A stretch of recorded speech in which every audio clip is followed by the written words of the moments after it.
O que eu vou te contar sobre o caso da Maria da Penha vai mudar toda a sua perspectiva sobre o assunto.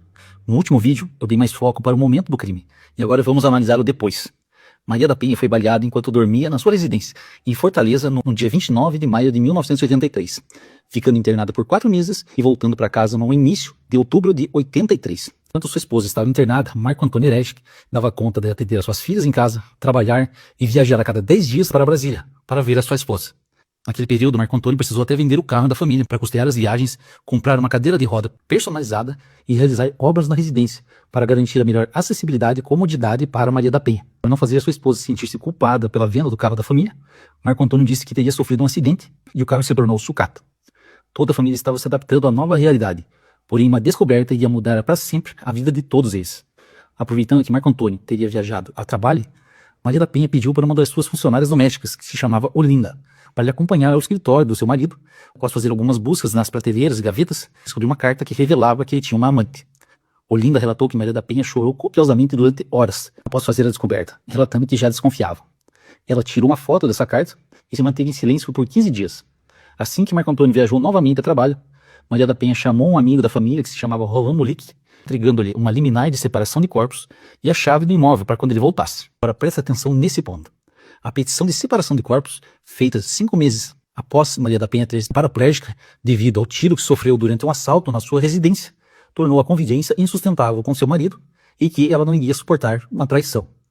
Maria da Penha mudou-se para a casa dos seus pais, levando junto com ela as 3 filhas e umas 2 empregadas domésticas. E para que você consiga entender a complexidade do caso, é interessante você memorizar as datas. A Maria da Penha leva um tiro no dia 29 de maio de 83.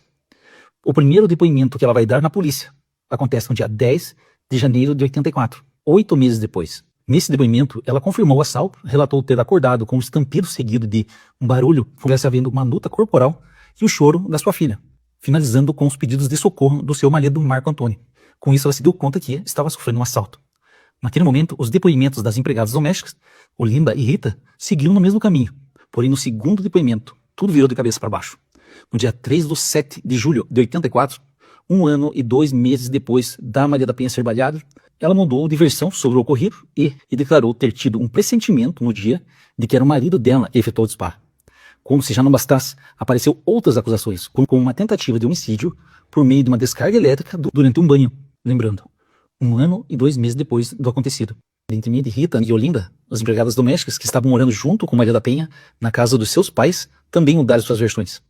Nas primeiras oitivas, elas sustentavam a existência do assalto e alegaram que demoraram por volta de 5 minutos para irem dar socorro aos patrões porque elas não encontravam a chave do portão que dava acesso da edícula para a residência deles. Esse tempo teria impossibilitado delas verem se tinha algum criminoso na casa ou se eles estavam fugindo.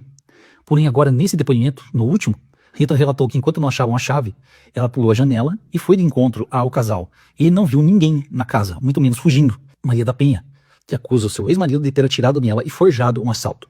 Com mentiras, elas não conseguem se sustentar por muito tempo.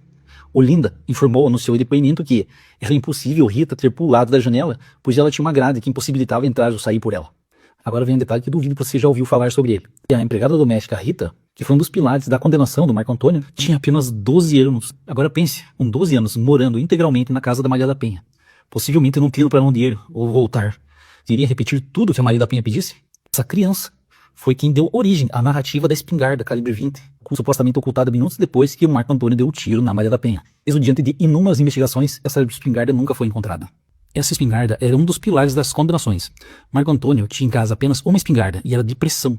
Mas 1 ano e 2 meses depois, Rita testemunhou alegando que Olinda teria visto Marco Antônio limpando uma espingarda diferente da que elas já conheciam. Já Olinda contou que Rita teria visto essa espingarda diferente e contou para ela sobre a sua existência. Por fim, Rita, a menina de 12 anos, mudou novamente de testemunho e disse que viu um dia somente a ponta dessa espingarda em uma caixa dentro da residência da Maria da Penha. Ambas admitiram que não possuíam qualquer conhecimento básico sobre espingardas para diferenciar uma da outra. Mesmo assim, essa teoria serviu como base para a condenação do Marco Antônio. Marco Antônio Heredia trabalhava como assessor da presidência de uma empresa chamada Ultralimpo, sendo um ótimo cargo e com uma ótima remuneração. No ano de 84, Maria da Penha começou a fazer inúmeras ligações diárias para todos os diretores da empresa, tentando matá-lo, e que ele tinha uma amante, que na época isso era como se fosse um crime. Ameaçava denunciar a empresa para a imprensa e, por isso, não demorou muito para que o Marco Antônio fosse demitido dessa empresa. As outras empresas que ele também tinha contratos, Sync e Multisystem, também encerraram os contratos com ele. dia do assalto, o Marco Antônio tinha um revólver 38 que deixava na cabeceira da cama. E ao averiguar a situação, ele entrou em combate com 2 assaltantes, o qual foi tomado esse revólver e com ele ter dado um tiro no ombro. Esse revólver foi levado pelos bandidos. Marco Antônio foi e comprou um outro 38, estava com medo que queria proteger a sua família. Um ano depois do fato que aconteceu com Maria da Penha, teve uma busca e apreensão na casa do Marco Antônio e encontraram esse novo 38. E alegaram que ele tinha mentido, que tinham levado. E mesmo que ele mostrasse a nota da compra, também existia uma manifestação da Taos nos autos, dizendo que a fabricação daquele revólver foi posterior ao fato que aconteceu com a Maria da Penha, não adiantou nada. Um dos pilares da condenação é o fato dele ter mentido que o revólver tinha sido levado pelos bandidos e estava na casa dele, e, portanto, ele forjou a cena do crime. Maria da Penha dedicou seus dias a destruir a vida de Marco Antônio, não deixando de trabalhar em lugar nenhum, sempre interferia. E mesmo com tanta fragilidade, ele foi condenado nos 2 julgamentos. Mesmo não sendo por unanimidade, é evidente que ele foi condenado por pressão social e midiática. Bom, tudo que eu narrei pra você até aqui foi com base na documentação. Espero que você deixe as suas opiniões nas mensagens.